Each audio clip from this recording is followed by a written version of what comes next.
श्रीराम समर्थ. मोठे मोठे सत्पुरुष किंवा मोठे शिष्य आपले षड्विकार कशा प्रकारे कमी करतात किंवा त्यांच्यावर कोणते कोणते वेगवेगळे प्रयोग करतात, निंदा कशी पचवतात, याचे उदाहरणे पूज्य बाबांनी छान दिलेली आहेत, ती पाहूयात. अलीकडेच एक थोर सत्पुरुष होऊन गेले. त्यांच्यापाशी अनेक शिष्य असत. त्यापैकी एकावर त्यांचे विशेष प्रेम असे. इतर शिष्यांना त्याचा हेवा वाटे. तो दूर करण्यासाठी त्या सत्पुरुषांनी एकदा एक प्रसंग घडवून आणला. कोणी एकाने त्यांच्यापुढे मोठी काकडी ठेवली. ती भयंकर कडू होती. त्यांनी तिचे एक अगदी लहान व एक मोठा असे 2 तुकडे केले. मोठा तुकडा प्रिय शिष्याला दिला व लहान तुकडा इतर शिष्यांना वाटला. प्रत्येक जणाने तोंडात घातल्याबरोबर थू थू करून तो थुंकून टाकला.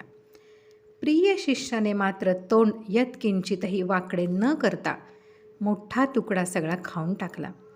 हे पाहून गुरु म्हणाले, अरे इतकी कडू काकडी खाल्लीच तरी कशी? त्याने उत्तर दिले, महाराज, आपण रोज मला चांगले चांगले पदार्थ प्रेमपूर्वक खायला घालता. त्याच प्रेमाने ही कडू काकडी आज आपण दिली. आपण दिलेली काकडी तितक्याच आनंदाने मी का खाऊ नये? हे ऐकून गुरु म्हणाले, असा मनुष्य भगवंताला आवडतो.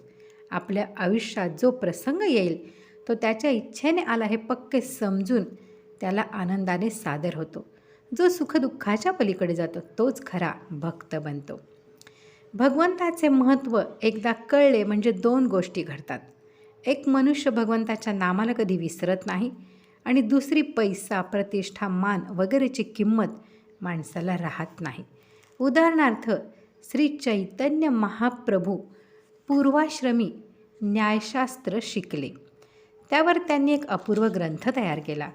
त्यांचा वर्गबंधू श्री रघुनाथ याने देखील त्याच सुमारास दिघिती नावाचा प्रसिद्ध न्याय ग्रंथ तयार केला. रघुनाथाने चैतन्यांचा ग्रंथ ऐकण्याची इच्छा दाखवली. त्याप्रमाणे आपला ग्रंथ घेऊन श्री चैतन्य रघुनाथासह पाठशाळेत जाण्यासाठी होडीत बसले. ग्रंथाचा काही भाग ऐकून रघुनाथ रडायला लागला. कारण विचारता तो म्हणाला, तुझा ग्रंथ जोपर्यंत आहे तोपर्यंत माझ्या ग्रंथाला कोणी विचारणार नाही. हे ऐकल्याबरोबर श्री चैतन्य म्हणाले, अरे या ग्रंथाची काय किंमत? जगात श्रीकृष्णासारखे दुसरे अमोल काय आहे? असे बोलून आपल्या ग्रंथाची पाने त्यांनी नदीमध्ये फेकून दिली. एक महान ग्रंथ नष्ट झाला, पण जगाला एक महान साधू मिळाला. भक्त हरिदास भगवंताच्या नामात इतके मस्त असत की रस्त्याने जाताना देखील नामाचा घोष करत जात. त्यांच्या शत्रूंना हे आवडले नाही. त्यांनी सरकारकडे तक्रार केली. तेव्हा सरकारने शिपाई पाठवून हरिदासांना बेदम मारवले. हरिनाम बंद करा असे म्हणत शिपाई त्यांना वेत मारीत, पण तितक्या जोराने ते नामोच्चार करीत. मार खाता खाता अखेर ते बेशुद्ध झाले. ते मेले असे समजून शिपायांनी त्यांना गंगेत सोडून दिले. गंगेच्या शीतल स्पर्शाने ते शुद्धीवर आले आणि वाहात जाऊन फुलिया गावाच्या घाटाला लागले. तेथील लोकांना फार आनंद झाला व त्यांनी हरिदासांना मलमपट्टी केली. हरिदास म्हणाले, यात कोणाचा काय दोष आहे?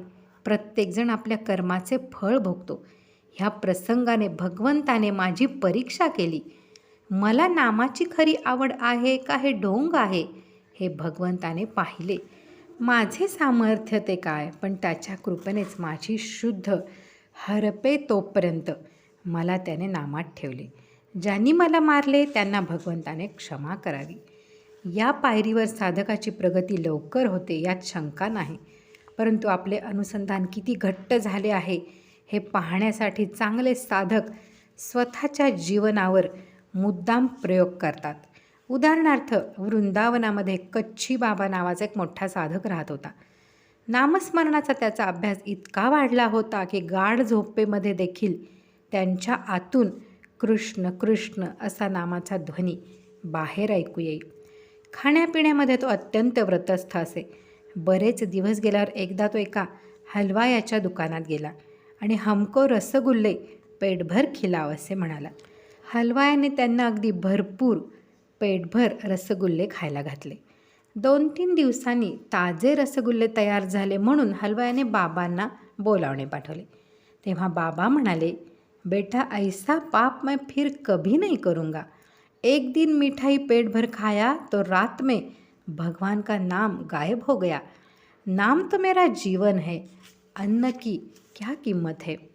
रसगुल्ले खाल्ले त्या दिवशी बाबांचे नामस्मरण नेहमीप्रमाणे झाले नाही, हा अनुभव आला. एक मोठा सूफी साधक होता. त्याच्यापाशी एक दारूची बाटली आणि दारूचा ग्लास नेहमी जवळ असे. बहुसंख्य लोक त्याची पोटभर निंदा करीत. तो मात्र अत्यंत शांत असे. एकदा एका माणसाला दूरच्या प्रवासाला जायचे होते. जवळचे दागिने कोठे ठेवावे हा त्याला प्रश्न पडला. त्याच्या मित्राने त्याला सांगितले की तुझे दागिने तो सूफी नीट सांभाळील, म्हणून तू त्या सूफीकडे ठेव. तो सूफीकडे गेला. सूफीने मोठ्या प्रेमाने त्याचे स्वागत केले आणि दागिने ठेवून घेतले. इकडचे तिकडचे बोलणे झाल्यावर त्याने विचारले, तुम्ही ही बाटली व ग्लास कशाला बाळगता? त्यामुळे लोक तुमची फार निंदा करतात. सूफीने उत्तर दिले, निंदा शांतपणे सहन करणे ही मोठी तपस्या आहे. मन खऱ्या अर्थाने भगवंताला चिकटलेले असेल तर लोकनिंदा शांतपणे सहन करता येते. सामान्यपणे लोक कोणाची फार निंदा करीत नाहीत. ती व्हावी म्हणून मी ही बाटली ठेवली. वास्तविक तिच्यात मी प्यायचे पाणी ठेवतो. शिवाय मला दारू पिणारा समजून लोक 4 पावले दूर राहतात. त्यामुळे उपासनेला निवांत वेळ मिळतो. खरे साधक स्वतःवर असे प्रयोग करतात. प्राध्यापक के. व्ही. बेलसरे. श्रीराम जय राम जय जय राम.